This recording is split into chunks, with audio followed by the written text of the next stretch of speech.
ಚುನಾವಣೆಗೆ ತಾವು ಸ್ಪರ್ಧೆ ಮಾಡಬೇಕು ಅಂದರು. ನನಗೆ ವಯಸ್ಸಾಗಿಲ್ಲ, 25 ವರ್ಷ ಆಗಬೇಕು. 83 ನಂತರ ಸತತವಾಗಿ 4 ಚುನಾವಣೆ ಸ್ಪರ್ಧೆ ಮಾಡಿ ನಾನು ಸೋತು 5ನೇ ಚುನಾವಣೆಯಲ್ಲಿ ಹರಿಹರದ ಶಾಸಕನಾಗಿ ನಾನು ಆಯ್ಕೆಯಾದೆ.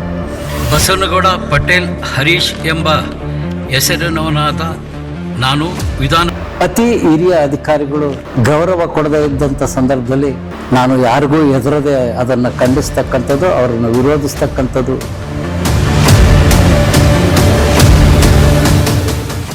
ನೀವು ಒಂದು ಘಟನೆ ನಿಮಗೆ ತುಂಬಾ ನೋವು ಕೊಟ್ಟಿದೆ ಅನ್ನೋದೊಂದು ರಾಜಕೀಯ ವಿಚಾರದಲ್ಲಿ ಅದು ಏನಿರ್ಬೋದು? ನನಗೆ ಬಹಳಷ್ಟು ನೋವಾಗ್ತಕ್ಕಂಥದ್ದು ನಂಬಿಕೆ ದ್ರೋಹ ಮಾಡ್ತಕ್ಕಂಥದ್ದು. ಇದು ನನಗೆ ಅತೀ ನೋವು ಕೊಡ್ತಕ್ಕಂಥ ಯಾವ್ದಾರ ವಿಚಾರ ಇದ್ರೆ ಇದು ಮ್ಯಾಚ್ ಫಿಕ್ಸಿಂಗ್ ಅಂತಕ್ಕಂಥದ್ದು. ನಿಮಗೆ ಅಷ್ಟು ನೋವಾಗಿದೆ, ಸೊ ಅದನ್ನ ನೀವು ನಿಮ್ಮ ಕಡೆಯಿಂದ ಕಡಿಮೆ ಮಾಡ್ಬೋದು ಅಂತಂದ್ರೆ ಏನ್ ಮಾಡ್ಬೋದು? ನಮ್ಮ ರಾಜ್ಯದಲ್ಲಿ ಇದು ಹದ್ದು ಮೀರಿ ನಡೀತಾ ಇದೆ. ಜನರೇ ಈ ಒಂದು ಭ್ರಷ್ಟಾಚಾರದ ವ್ಯವಸ್ಥೆಗೆ ಒಗ್ಕೊಂಡು ಹೋಗ್ಬಿಟ್ಟಿದ್ದಾರೆ.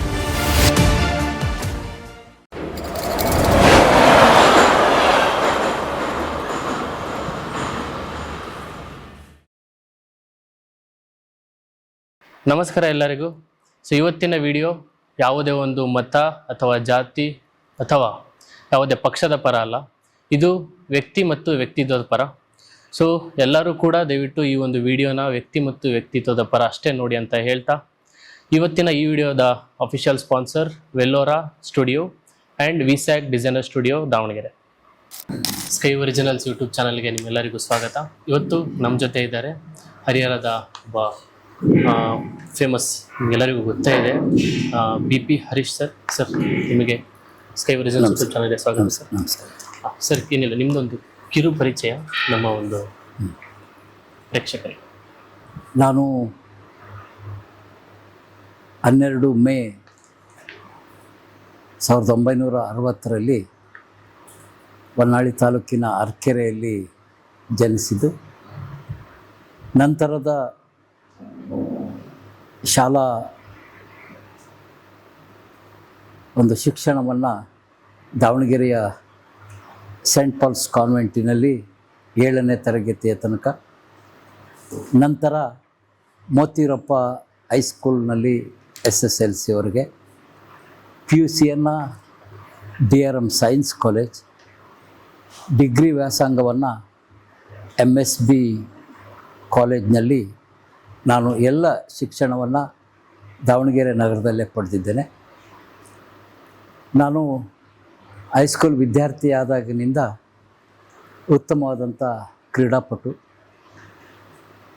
ಮೋತಿರಪ್ಪ ಹೈಸ್ಕೂಲಿನ ಅಥ್ಲೆಟಿಕ್ ಚಾಂಪಿಯನ್ ಕೂಡ ಆಗಿದ್ದು, ಹೆಚ್ಚು ಆಸಕ್ತಿ ಇರ್ತಕ್ಕಂಥ ಕ್ರೀಡೆ ಬಾಸ್ಕೆಟ್ಬಾಲ್ ಕ್ರೀಡೆಯಲ್ಲಿ ಕರ್ನಾಟಕ ರಾಜ್ಯ ಜೂನಿಯರ್ ಬಾಲಕರ ತಂಡವನ್ನು 2 ಬಾರಿ ಕರ್ನಾಟಕ ರಾಜ್ಯವನ್ನು ಪ್ರತಿನಿಧಿಸಿದ್ದೇನೆ. ನಂತರ MSB ಕಾಲೇಜಿನಲ್ಲಿ ಶಿಕ್ಷಣ ಮುಗಿಯುವಷ್ಟರಲ್ಲಿ ನಗರಸಭಾ ಚುನಾವಣೆ ದಾವಣಗೆರೆಯಲ್ಲಿ ಬಂದಂಥ ಸಂದರ್ಭದಲ್ಲಿ ಕೇವಲ 22.5 ವರ್ಷ ಆಗಿತ್ತು. ಆ ಸಂದರ್ಭದಲ್ಲಿ ಯುವಕರು, ವಿದ್ಯಾರ್ಥಿಗಳು ಚುನಾವಣೆಗೆ ತಾವು ಸ್ಪರ್ಧೆ ಮಾಡಬೇಕು ಅಂದರು. ನನಗೆ ವಯಸ್ಸಾಗಿಲ್ಲ, 25 ವರ್ಷ ಆಗಬೇಕು, ಚುನಾವಣೆಗೆ ನಿಲ್ಲಿಕ್ಕೆ ಸ್ಪರ್ಧೆ ಮಾಡಲಿಕ್ಕೆ ಅವಕಾಶ ಇಲ್ಲ ಅನ್ನೋ ಸಂದರ್ಭದಲ್ಲಿ, ಇಲ್ಲ ನಾವೆಲ್ಲ ಅವಕಾಶ ಮಾಡಿಕೊಡ್ತೀವಿ ಅಂಥೇಳಿ ವಿದ್ಯಾರ್ಥಿಗಳು ಒತ್ತಡದಿಂದ ಚುನಾವಣೆಗೆ ಸ್ಪರ್ಧೆ ಮಾಡೋ ರೀತಿ ಮಾಡಿದ್ರು. ನಾಮಪತ್ರ ಕೂಡ ಸ್ವೀಕಾರ ಆಯಿತು. ನಂತರ 83ರಲ್ಲಿ ನಾನು ದಾವಣಗೆರೆ ನಗರಸಭಾ ಸದಸ್ಯನಾಗಿ ಆಯ್ಕೆಯಾಗಿ ಸೇವೆಯನ್ನು ಮಾಡಿದೆ. ಅದೇ ಸಂದರ್ಭದಲ್ಲಿ ನಗರ ಯೋಜನಾ ಪ್ರಾಧಿಕಾರದ ನಿರ್ದೇಶಕನಾಗಿದ್ದೆ. ನಗರಸಭೆಯ ಸ್ಥಾಯಿ ಸಮಿತಿ ಅಧ್ಯಕ್ಷನಾಗಿದ್ದೆ. 84-85ರಲ್ಲಿ ದಾವಣಗೆರೆ ಸಕ್ಕರೆ ಕಾರ್ಖಾನೆಯ ನಿರ್ದೇಶಕನಾಗಿ ಕಬ್ಬು ಅಭಿವೃದ್ಧಿ ಸಮಿತಿಯ ಅಧ್ಯಕ್ಷನಾಗಿ ನಾನು ಸೇವೆಯನ್ನು ಮಾಡಿದ್ದೇನೆ. ಅತಿ ಹೆಚ್ಚು ಆಸಕ್ತಿ ಹೊಂದಿದ್ದು ನನಗೆ ಕ್ರೀಡೆ. ಬಾಸ್ಕೆಟ್ಬಾಲ್ ಆಟದಲ್ಲಿ ಅಥ್ಲೆಟಿಕ್ಸ್ ಚಾಂಪಿಯನ್ ಆದಂಥ ನಾನು ನಂತರದ ದಿನಗಳಲ್ಲಿ ಬಾಸ್ಕೆಟ್ಬಾಲ್ಗೆ ಹೆಚ್ಚು ಆದ್ಯತೆಯನ್ನು ನೀಡಿದೆ. ಅದು ಬಹಳ ಬೇಗನೆ ಚುನಾವಣೆ ರಾಜಕೀಯಕ್ಕೆ ಬಂದ ಕಾರಣ ನನ್ನ 23ನೇ ವಯಸ್ಸಿನಿಂದ ಇಲ್ಲಿಯ ತನಕ ರಾಜಕೀಯ ಕ್ಷೇತ್ರದಲ್ಲಿ ನಾನು ನಡೆದುಕೊಂಡು ಹೋಗ್ತಾ ಇದ್ದೇನೆ. ನಾನು 89ರಲ್ಲಿ ಮೊದಲ ಬಾರಿಗೆ ಹರಿಹರ ವಿಧಾನಸಭಾ ಚುನಾವಣೆಯನ್ನು ನಮ್ಮ ನಾಯಕರಾದಂಥ JH ಪಟೇಲ್ರವರು, ರಾಮಕೃಷ್ಣ ಹೆಗ್ಡೆ ಅವರು ನನಗೆ ಹರಿಹರದ ವಿಧಾನಸಭೆ ಚುನಾವಣೆಯಲ್ಲಿ ಸ್ಪರ್ಧೆ ಮಾಡಲಿಕ್ಕೆ ಅವಕಾಶ ಮಾಡಿಕೊಟ್ರು. ಆದರೆ ಆ ಚುನಾವಣೆಯಲ್ಲಿ ನಾನು ಪರಾಭವ ಹೊಂದಿದೆ. ನಂತರ ಸತತವಾಗಿ 83 ನಂತರ ಸತತವಾಗಿ 4 ಚುನಾವಣೆ ಸ್ಪರ್ಧೆ ಮಾಡಿ ನಾನು ಸೋತು 5ನೇ ಚುನಾವಣೆಯಲ್ಲಿ ಹರಿಹರದ ಶಾಸಕನಾಗಿ ನಾನು ಆಯ್ಕೆಯಾದೆ. ನಂತರ 6, 7 2 ಚುನಾವಣೆ ಪರಾಭವಗೊಂಡು ಮತ್ತೆ 8ನೇ ವಿಧಾನಸಭೆ ಚುನಾವಣೆಯಲ್ಲಿ ನಾನು ಮತ್ತೊಮ್ಮೆ ಹರಿಹರ ಕ್ಷೇತ್ರದ ಸೇವೆಯನ್ನು ಮಾಡಲಿಕ್ಕೆ ನನಗೆ ಅವಕಾಶ ಸಿಕ್ಕಿದೆ. ಸೊ ನೀವು ಹೇಳ್ತಾ ಇದ್ರಿ 22ನೇ ವಯಸ್ಸಿಗೆ ನೀವು ರಾಜಕೀಯಕ್ಕೆ ಎಂಟ್ರಿ ಕೊಟ್ಟು. ಹೌದು. ಸರ್ ಯಾಕೆ ಆ ವಯಸ್ಸಲ್ಲಿ ಯಾಕೆ ನಿಮಗೆ ಅಷ್ಟು ಹುಚ್ಚು ಅಂತ? ನಾನು ಹೈಸ್ಕೂಲ್ ವಿದ್ಯಾರ್ಥಿಯಾಗಿದ್ದಾಗಲೇ ನನಗೆ ಕಾಲೇಜು ಚುನಾವಣೆಯಲ್ಲಿ ನಾನು ಭಾಗವಹಿಸ್ತಕ್ಕಂಥದ್ದು. ಆ ಸಮಯದಲ್ಲಿ ಕ್ರೀಡೆಗೆ ವಿದ್ಯಾರ್ಥಿಗಳು ಬಹಳ ಆಸಕ್ತಿ, ವಿದ್ಯಾರ್ಥಿಗಳಿಗೆ ಪ್ರೋತ್ಸಾಹ ಜಾಸ್ತಿ. ಯಾವ ಕಾರಣಕ್ಕೆ ನಾನು ರಾಜ್ಯ ಮಟ್ಟದ ಬಾಸ್ಕೆಟ್ಬಾಲ್ ಆಟಗಾರನಾಗಿದ್ದೆ. ಸ್ವಾಭಾವಿಕವಾಗಿ ವಿದ್ಯಾರ್ಥಿಗಳು ಕ್ರೀಡಾಪಟುಗಳನ್ನ ಇಷ್ಟಪಡ್ತಕ್ಕಂಥದ್ದು ಜಾಸ್ತಿ. ಅದರ ಜೊತೆಗೆ ಬಾಲ್ಯದಲ್ಲಿಯೇ ನನಗೆ ನಾಯಕತ್ವದ ಗುಣ ಇದ್ದಿದ್ದರಿಂದ ಯುವಕರು ವಿದ್ಯಾರ್ಥಿಗಳ ಒತ್ತಾಯದಿಂದ ನಾನು 83ರ ಚುನಾವಣೆ ಸ್ಪರ್ಧೆ ಮಾಡಿದ್ದು. ನಾನು 83ರಲ್ಲಿ ಚುನಾವಣೆ ನಿಲ್ಲಬೇಕು ಅಂತಲೂ ಇರಲಿಲ್ಲ. ಕಾನೂನಿನ ಪ್ರಕಾರ ನನಗೆ ಸ್ಪರ್ಧೆ ಮಾಡ್ತಕ್ಕಂಥ ಅರ್ಹತೆ ಕೂಡ ಇರಲಿಲ್ಲ. ಆದರೆ ವಿದ್ಯಾರ್ಥಿಗಳು ಅವರೇ ಸ್ವತಃ ಮತದಾರ ಪಟ್ಟಿಯಲ್ಲಿ 25 ಅಂತೇಳಿ ಅವರೇ ಸೇರಿಸ್ಬಿಟ್ಟು ಏನಾದರೂ ಮಾಡಿ ಹರೀಶ್ ಅವ್ರನ್ನ ಗೆಲ್ಲಿಸ್ಬೇಕಂತೇಳಿ ಎಲ್ಲ ಅವ್ರು ಮಾಡಿದ್ದು ವ್ಯವಸ್ಥೆ. ನಾನು ಅವರ ಮಾತಿಗೆ ಮನಸೋತು ರಾಜಕೀಯಕ್ಕೆ ಬಂದೆ. ಆದರೆ ನಾಯಕತ್ವ ಗುಣ ಮೊದಲಿಂದಲೂ ಅದು ಹುಟ್ಟು ಗುಣ. ಏಕೆಂದರೆ ನಮ್ಮ ತಂದೆಯವರು ದಾವಣಗೆರೆಯಲ್ಲಿ ಶ್ರಮಜೀವಿಗಳ ಪರವಾಗಿ, ಅಂದರೆ ಕಾರ್ಮಿಕರ ಪರವಾಗಿ ಅವರು ವಿದ್ಯಾಭ್ಯಾಸ ಮುಗಿಸಿ ದಾವಣಗೆರೆಗೆ ಬಂದ ಕ್ಷಣದಿಂದ ಅವರು ಬಡವರಿಗಾಗಿ, ಕಾರ್ಮಿಕರಿಗಾಗಿ, ಶ್ರೀಮಂತರ ದಬ್ಬಾಳಿಕೆಯ ವಿರೋಧವಾಗಿ ಅವರು ಸಂಘಟನೆಯ ಮೂಲಕ ದಾವಣಗೆರೆಯಲ್ಲೇ ಬೆಳೆದಂಥವ್ರು ನಮ್ಮ ತಂದೆಯವರು.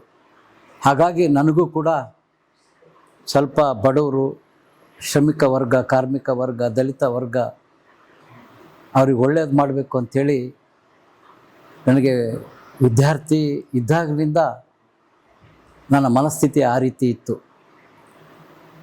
ಅದು ಈ ರಾಜಕೀಯ ಕ್ಷೇತ್ರಕ್ಕೆ ನನ್ನನ್ನು ಇಷ್ಟು ದೂರ ತೆಗೆದುಕೊಂಡು ಬಂದಿದೆ. ಸರಿ, ನನ್ನ ಇಷ್ಟು ದೂರದ ಪ್ರಯಾಣದಲ್ಲಿ ನಾನು ಭಾಳಷ್ಟು ಜನರನ್ನು ಈ ಸಂದರ್ಭದಲ್ಲಿ ನಾನು ಸ್ಮರಿಸಬೇಕಾಗ್ತದೆ.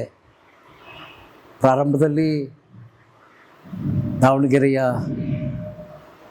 3 ಬಾರಿ ಶಾಸಕರಾಗಿದ್ದಂಥ ಪಂಪಾಪತಿಯವರು ಕೂಡ ನನ್ನ ವಿದ್ಯಾರ್ಥಿ ದೆಸೆಯಿಂದಲೇ ನನ್ನ ಒಂದು ನಾಯಕತ್ವ ಗುಣವನ್ನು ಗಮನಿಸಿ ಪ್ರೋತ್ಸಾಹ ನೀಡ್ತಾಯಿದ್ರು. ನಂತರದ ರಾಜಕೀಯ ಅಡಿಪಾಯನ್ನು ಹಾಕ್ಕೊಟ್ಟವರು ಸನ್ಮಾನ್ ಶ್ರೀ ದಿವಂಗತ JH ಪಟೇಲ್ ಅವರು, ದಿವಂಗತ ರಾಮಕೃಷ್ಣ ಹೆಗ್ಡೆ ಅವರು. ನಾನು ಯುವಕನಿದ್ದಾಗಲೇ ಗುರುತಿಸಿದಂಥವ್ರು. ನಂತರ 92ರಲ್ಲಿ ನಾನು ಕರಂಬಳ್ಳಿ ಸಂಜೀವ್ ಶೆಟ್ಟಿ ಅಂತಕ್ಕಂಥವರು ನಮ್ಮ ವಿಭಾಗದ, ತುಮಕೂರು ವಿಭಾಗದ ವಿಧಾನ ಪರಿಷತ್ ಸದಸ್ಯರಾಗಿ ಭಾರತೀಯ ಜನತಾ ಪಕ್ಷದಿಂದ ಗೆದ್ದಿದ್ದಂಥವ್ರು. ಅವರು ಕೂಡ ನನ್ನಗೆ ಕರೆದು, ನಾನು ನಿಮ್ಮ ತಂದೆಯವರು ಭಾಳ ಆತ್ಮೀಯರು, ಅವರ ಗುಣ ಒಟ್ಟು ಬಡವರಿಗೆ ನೆರವಾಗಬೇಕು, ಸಮಾಜಕ್ಕೆ ಒಳ್ಳೆಯದಾಗಬೇಕು ಅಂತಕ್ಕಂಥ ವ್ಯಕ್ತಿತ್ವ ನಿಮ್ಮ ತಂದೆಯವರಲ್ಲಿತ್ತು, ನೀನು ನಮ್ಮ ಜೊತೆ ಇರು ಅಂತಕ್ಕಂಥ ಒಂದೇನು ಭಾಳಷ್ಟು ಪ್ರೀತಿ ವಿಶ್ವಾಸದಿಂದ ನನಗೆ ಭಾರತೀಯ ಜನತಾ ಪಕ್ಷ ಸೇರ್ಪಡೆ ಆಗಲಿಕ್ಕೆ ಅವರೇ ಮುಖ್ಯ ಕಾರಣ. ನಂತರ ದಿನಗಳಲ್ಲಿ ಅನಂತಕುಮಾರ್ ಅವರು, BS ಯಡಿಯೂರಪ್ಪನವರು ಕೂಡ ನನ್ನ ರಾಜಕೀಯ ಬೆಳವಣಿಗೆಗೆ ಸಹಕಾರ ನೀಡಿದರು. ನಮ್ಮ ಜಿಲ್ಲೆಯಲ್ಲಿ ದಿವಂಗತ G. ಮಲ್ಲಿಕಾರ್ಜುನಪ್ಪನವರು ಲೋಕಸಭಾ ಸದಸ್ಯರು, ಅವರು ಕೂಡ ಈ ಹರಿಹರ ವಿಧಾನಸಭಾ ಕ್ಷೇತ್ರದಲ್ಲಿ ಗೆಲ್ಲಲಿಕ್ಕೆ ಭಾಳಷ್ಟು ಸಹಕಾರವನ್ನು ಪ್ರೋತ್ಸಾಹವನ್ನು ನೀಡಿದಂಥ ಹಿರಿಯರವರು. ಇತ್ತೀಚಿನ ದಿನದಲ್ಲಿ GM ಸಿದ್ದೇಶ್ವರವರ ಒಂದು ನಾಯಕತ್ವದಲ್ಲೂ ಕೂಡ ನಾನು ಆದಷ್ಟು ನಮ್ಮ ಹರಿಹರ ತಾಲೂಕಿನ ಜೊತೆಗೆ ನಮ್ಮ ಜಿಲ್ಲೆಯ ಎಲ್ಲ ಸಮಸ್ಯೆಗಳನ್ನು ಸರ್ಕಾರದ ಗಮನಕ್ಕೆ ತರಬೇಕು ಅಂತಕ್ಕಂಥ ಪ್ರಯತ್ನವನ್ನು ನಾನು ಮಾಡ್ತಾಯಿದ್ದೇನೆ. ಸರ್, ಇಲ್ಲಿವರೆಗೂ ನಿಮಗೆ ಭಾಳ ಇನ್ಸ್ಪಿರೇಷನ್ ಆಗೋಂಥ ಒಂದು ವ್ಯಕ್ತಿ ಯಾರೊಬ್ರು ಇದ್ದೇ ಇರ್ತಾರೆ, ಒಬ್ಬರು ಗುರುಗಳು ಅಥವಾ ಸೊ ನಿಮಗೆ ಅಂಥ ವ್ಯಕ್ತಿ ಯಾರಿರ್ಬೋದು? ನನ್ನ ವಿಚಾರವನ್ನು ತೆಗೆದುಕೊಂಡಾಗ ನನಗೆ ಅಧಿಕಾರಸ್ಥರು, ಹಣವಂತರು, ಅತಿ ಹಿರಿಯ ಅಧಿಕಾರಿಗಳು ಗೌರವ ಕೊಡದೇ ಇದ್ದಂಥ ಸಂದರ್ಭದಲ್ಲಿ ನಾನು ಯಾರಿಗೂ ಹೆದರದೆ ಅದನ್ನು ಖಂಡಿಸ್ತಕ್ಕಂಥದ್ದು, ಅವರನ್ನು ವಿರೋಧಿಸ್ತಕ್ಕಂಥದ್ದು, ನನ್ನ ಗುಣವನ್ನು ನಾನೇ ಗಮನಿಸಿದಾಗ ನನಗಿದು ನನ್ನ ತಂದೆಯಿಂದ ಬಂದಂಥದ್ದು. ಏಕೆಂದರೆ ದಾವಣಗೆರೆಯಲ್ಲಿ 60ರ ದಶಕದಲ್ಲಿ ಕಾರ್ಖಾನೆ ಮಾಲೀಕರ ಆಡಳಿತ ಪ್ರಾಬಲ್ಯ ಇದ್ದಂಥ ಸಂದರ್ಭದಲ್ಲಿ ಕಾರ್ಮಿಕ ಸಂಘಟನೆಯನ್ನು ಕಟ್ತಕ್ಕಂಥ ಧೈರ್ಯವನ್ನು ಮಾಡಿದಂಥವ್ರು ನಮ್ಮ ತಂದೆಯವರು ದಿವಂಗತ P. ಬಸವನಗೌಡರು. ನನ್ನ ವಿಚಾರಗಳನ್ನು ಗಮನಿಸಿದಾಗ ನನಗೆ ಹೆಚ್ಚು ಪ್ರೇರಣೆ ನಮ್ಮ ತಂದೆಯ ಆಚಾರ ವಿಚಾರಗಳು ಅಂತಕ್ಕಂಥದ್ದು.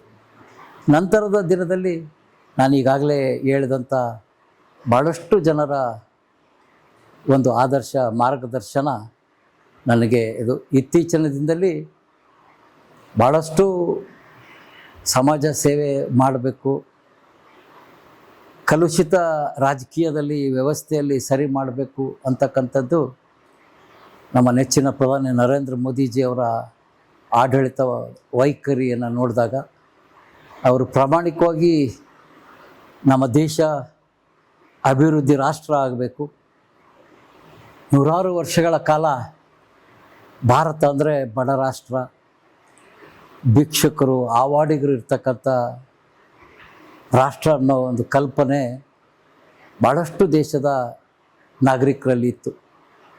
ಇವತ್ತು ಅದೇ ಅಭಿವೃದ್ಧಿ ರಾಷ್ಟ್ರಗಳ ಜನಸಾಮಾನ್ಯರ ಮನಸ್ಸಲ್ಲಿ ಭಾರತ ಬಡ ರಾಷ್ಟ್ರ ಅಲ್ಲ, ಶ್ರೀಮಂತ ನಾಯಕನನ್ನು ಹೊಂದಿರತಕ್ಕಂಥ, ಮುಂದಿನ ದಿನಗಳಲ್ಲಿ ಜಗತ್ತಿಗೆ ಗುರು ಆಗ್ತಕ್ಕಂಥ ಶಕ್ತಿ ಇರ್ತಕ್ಕಂಥ ಸಂಸ್ಕೃತಿ, ಪರಂಪರೆ, ಧರ್ಮ ಭಾರತದಲ್ಲಿ ಇದೆ ಅಂಥೇಳಿ ಇವತ್ತು ನರೇಂದ್ರ ಮೋದಿಜಿಯವರ ಒಂದು ಆಡಳಿತದಲ್ಲಿ ವಿಶ್ವ ಗಮನಿಸ್ತಾ ಇರ್ತಕ್ಕಂಥದ್ದು. ಇವತ್ತು ಯೋಗ ಋಷಿಮುನಿಗಳ ಕಾಲದಲ್ಲಿ ನಮ್ಮ ಪುಣ್ಯ ಭೂಮಿಯ ಕಲೆ, ಪುಣ್ಯ ಭೂಮಿಯ ಒಂದು ವಿದ್ಯೆ, ಅದನ್ನು ಜಗತ್ತಿಗೆ ಪರಿಚಯಿಸಬೇಕಾದ್ರೆ ನರೇಂದ್ರ ಮೋದಿಜಿಯವರೇ ಬರಬೇಕಾಯಿತು. ಇವತ್ತು ವಿಶ್ವದಲ್ಲಿ ವಿಶ್ವ ಯೋಗ ದಿನಾಚರಣೆಯನ್ನು ಆಚರಿಸ್ತಕ್ಕಂಥ ಒಂದು ಒಳ್ಳೆಯ ಸುದ್ದಿ ನಮ್ಮ ಧರ್ಮ, ನಮ್ಮ ಪರಂಪರೆ ಇದೆ ಅಂದರೆ ಅದನ್ನು ಜಗತ್ತಿಗೆ ತೋರಿಸಿದ್ದು ನರೇಂದ್ರ ಮೋದಿಜಿಯವರು. ಸುಮಾರು 74ನೇ ವಯಸ್ಸಿನಲ್ಲಿ ಯುವಕರಂತೆ ಸುಮಾರು 18-20 ಗಂಟೆಗಳ ಕಾಲ ದಿನಕ್ಕೆ ದೇಶದ ಅಭಿವೃದ್ಧಿ ಬಗ್ಗೆ, ಭಾರತೀಯರ ಅಭಿವೃದ್ಧಿ ಬಗ್ಗೆ ಕನಸು ಕಾಣ್ತಾ ಏನು ಅವರು ಸೇವೆ ಮಾಡ್ತಿದ್ದಾರೆ, ಅದು ಕೂಡ ಇತ್ತೀಚಿನ ದಿನದಲ್ಲಿ ನನಗೆ ಒಂದು ಒಳ್ಳೆ ಮಾರ್ಗದರ್ಶನ, ಒಳ್ಳೆ ಯೋಚನೆಗಳನ್ನು ಮಾಡ್ತಕ್ಕಂಥ ಒಂದು ದಾರಿಯತ್ತ ನಾನು ಸಾಗಿದ್ದೀನಿ ಅಂತೇಳಿ ಹೇಳ್ಬೋದು. ಸರ್, ನೀವು ಈ ಒಂದು MLA ಏನು ಈ ಒಂದು ರಾಜಕೀಯದ ಒಂದು ಜರ್ನಿ ಏನಿದೆ, ಈ ಒಂದು MLA ಆಗೋಕ್ಕಿಂತ ಮುಂಚೆ, ಈ ರಾಜಕೀಯಕ್ಕೆ ಎಂಟ್ರಿ ಕೊಡೋಕ್ಕಿಂತ ಮುಂಚೆ ನೀವು ಇದಕ್ಕಿಂತ ಮುಂಚೆ ಏನು ಆಗಬೇಕು ಅಂತ ಅಂದ್ಕೊಂಡಿದ್ದೀರಿ? ಸರ್, ನನಗೆ ವಿದ್ಯಾರ್ಥಿ ದೆಸೆಯಿಂದಲೇ ಜನಸೇವೆ, ಸಂಘಟನೆ ಹುಚ್ಚು ಹೆಚ್ಚಿದ್ದರಿಂದ ಸ್ವಾಭಾವಿಕವಾಗಿ ನಮ್ಮ ಮನೆತನದಲ್ಲಿ ನಾನು 3ನೇ ತಲೆಮಾರು. ನಮ್ಮ ಅಜ್ಜ ಕೂಡ 2 ಬಾರಿ ಹರಿಹರ ಮೈಸೂರು ರಾಜ್ಯ ಅಸೆಂಬ್ಲಿಯ ಶಾಸಕರಾಗಿ 2 ಬಾರಿ ಅವರು ಕೂಡ ಸೇವೆಯನ್ನು ಮಾಡಿದ್ದಾರೆ. ನಂತರ ನಮ್ಮ ತಂದೆಯವರು, ನಂತರ ನಾನು ಬಂದಿರತಕ್ಕಂಥದ್ದು. ಅಂದರೆ ನೀವು ಆಗದೇ ಇದ್ದಿದ್ರೆ, ಈ ರಾಜಕೀಯಕ್ಕೆ ಎಂಟ್ರಿ ಕೊಡದೇ ಇದ್ದಿದ್ರೆ ಏನು ಆಗಿರ್ಬೋದಿತ್ತು ಅಂತ? ನಾನು ರಾಜಕೀಯಕ್ಕೆ ಎಂಟ್ರಿ ಕೊಡದೇ ಇದ್ದರೆ ಒಳ್ಳೆಯ ಕೃಷಿಕನಾಗಬೇಕು ಅಂತಕ್ಕಂಥ ಆಸೆ ಇತ್ತು. ನಾನು ಏನಾದರೂ ಉದ್ಯೋಗ ಮಾಡಿದ್ದೀನಿ ಅಂದರೆ ಕೃಷಿ ವ್ಯಾಪಾರವನ್ನು ನಾನು ಮಾಡಿಲ್ಲ. ನಮ್ಮ ಮನೆತನಕ್ಕೆ ಕೃಷಿಯೇ ಮೂಲ. ನಾವು ನಮ್ಮ ಅಜ್ಜನ ಕಾಲದಲ್ಲಿ ದೊಡ್ಡ ಜಮೀನ್ದಾರರು, ನಾವು ದೊಡ್ಡ ರೈತರೇ. ಹಾಗಾಗಿ ರಾಜಕೀಯ ಪ್ರವೇಶ ಇಲ್ಲ ಅಂದರೆ ನನ್ನ ಆಸಕ್ತಿ ಕೃಷಿಯ ಕಡೆಗಿರ್ತಿತ್ತು. ಸರ್, ಈ ಒಂದಿಷ್ಟು ರಾಜಕೀಯದ ಜರ್ನಿಯಲ್ಲಿ ನೀವು ಒಂದು ಘಟನೆ ನಿಮಗೆ ತುಂಬ ನೋವು ಕೊಟ್ಟಿದೆ ಅನ್ನೋದೊಂದು ರಾಜಕೀಯ ವಿಚಾರದಲ್ಲಿ, ಅದು ಏನಿರ್ಬೋದು? ರಾಜಕೀಯ ವಿಚಾರದಲ್ಲಿ ಒಂದು ಮನಸ್ಸಿಗೆ ತುಂಬ ನಿಮಗೆ ನೋವು ಕೊಟ್ಟಿದೆ ರಾಜಕೀಯ ವಿಚಾರದಲ್ಲಿ ಅನ್ನೋದಾದರೆ? ರಾಜಕೀಯ ವಿಚಾರದಲ್ಲಿ ನನಗೆ ಭಾಳಷ್ಟು ನೋವಾಗ್ತಕ್ಕಂಥದ್ದು ನಂಬಿಕೆ ದ್ರೋಹ ಮಾಡ್ತಕ್ಕಂಥದ್ದು. ಆ ನಂಬಿಕೆ ದ್ರೋಹದ ಬಗ್ಗೆ ಭಾಳಷ್ಟು ನನಗೆ ನೋವು ಜಾಸ್ತಿ ಇದೆ. ಯಾಕೆಂದರೆ ನಮ್ಮ ತಂದೆಯವರು ನಿಧನರಾದಾಗ, ಅವರಿಗೆ ಶಾಸಕರಾಗಿ ನಿಧನರಾದಾಗ ಅವರಿಗೆ 46 ವಯಸ್ಸಾಗಿತ್ತು. 46 ಅಂದರೆ ಅತಿ ಚಿಕ್ಕ ವಯಸ್ಸು. ಅವರು ಆ ಚಿಕ್ಕ ವಯಸ್ಸಿನಲ್ಲಿ ನಿಧನ ಆಗಲಿಕ್ಕೆ ಭಾಳಷ್ಟು ಅವರ ಆರೋಗ್ಯದ ಮೇಲೆ ಒತ್ತಡ ಬೀಳಲಿಕ್ಕೆ ನಂಬಿಕೆ ದ್ರೋಹ ಕೆಲಸ ಕಾರಣ ಅಂತಕ್ಕಂಥದ್ದು ನನ್ನ ಮನಸ್ಸಿನಲ್ಲಿ ಬೇರೂರಿದೆ. ನಮ್ಮ ತಂದೆಯವರ ಆತ್ಮೀಯರು, ನಮ್ಮ ತಂದೆಯವರ ಒಡನಾಡಿಗಳು 78ರ ವಿಧಾನಸಭೆ ಚುನಾವಣೆಯಲ್ಲಿ ಸೋಲಿಸಲಿಕ್ಕೆ ಪ್ರಯತ್ನ ಮಾಡಿದರು ಅಂತೇಳಿ ನಮ್ಮ ತಂದೆಗೆ ಗೊತ್ತಾದಂಥ ಸಂದರ್ಭದಲ್ಲಿ ಅವರು ಭಾಳಷ್ಟು ವ್ಯಥೆಯನ್ನು ಪಡೋದ್ರ ಜೊತೆಗೆ ಅವರ ಆರೋಗ್ಯ ಕೂಡ ಕ್ಷೀಣಿಸಿದ್ದು ನಂಬಿಕೆ ದ್ರೋಹ. ಏಕೆಂದರೆ ನನಗಾಗಲಿ ನಮ್ಮ ತಂದೆಯವ್ರಿಗಾಗಲಿ ಸ್ನೇಹಿತರು ಅಂದರೆ ಭಾಳಷ್ಟು ಅಭಿಮಾನ. ನಾವೇನು ಅಂದ್ಕೊಳ್ತೀವಿ ಅಂದರೆ ನಮ್ಮ ಸ್ನೇಹಿತರು ಅಂದರೆ ಸದಾ ನಮ್ಮ ಜೊತೆ ಇರ್ತೀವಿ ಅಂತ ನಮ್ಮ ಭಾವನೆ ಇರುತ್ತೆ. ವೈರಿ ನಮಗೆ ವಿರೋಧನೇ ಮಾಡ್ತಾನೆ. ವೈರಿ ವಿರೋಧ ಮಾಡಿದ್ರೆ ನಾವು ಅದನ್ನು ಸ್ವೀಕರಿಸ್ತೀವಿ. ಆದರೆ ನಮ್ಮ ಆತ್ಮೀಯ, ನಮ್ಮ ಸ್ನೇಹಿತ ವಿರೋಧ ಮಾಡಿದ್ರೆ ಅದನ್ನು ತಡ್ಕೊಳ್ತಕ್ಕಂಥ ಶಕ್ತಿ ನನಗೂ ಇಲ್ಲ, ನಮ್ಮ ತಂದೆಯವ್ರಿಗೂ ಇಲ್ಲ. ಹಾಗಾಗಿ ನನಗೆ ರಾಜಕೀಯವಾಗಿ ಭಾಳಷ್ಟು ನೋವು ಕೊಡ್ತಕ್ಕಂಥದ್ದಂದರೆ, ನಾನು ಅನೇಕ ಹೋರಾಟದಲ್ಲಿ ಕೇಳಿದ್ದೆ. ನಾನು ಯಾವಾಗಲೂ ಹೇಳ್ತೀನಿ, ಮ್ಯಾಚ್ ಫಿಕ್ಸಿಂಗ್. ಭಾರತೀಯ ಜನತಾ ಪಕ್ಷದ ನಾಯಕರು ಕಾಂಗ್ರೆಸ್ನವ್ರ ಜೊತೆ ಹೊಂದಾಣಿಕೆ ಆಗೋದು,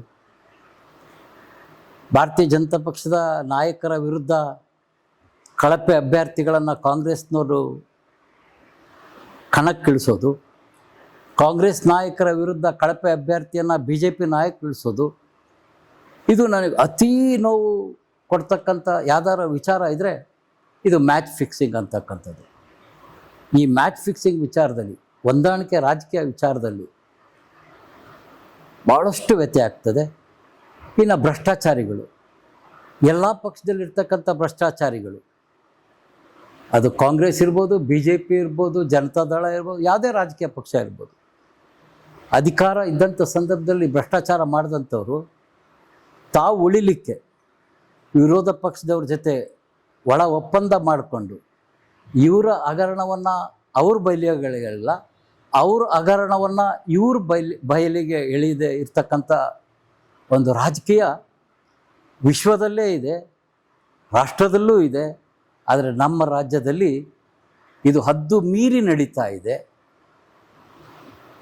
ಇದು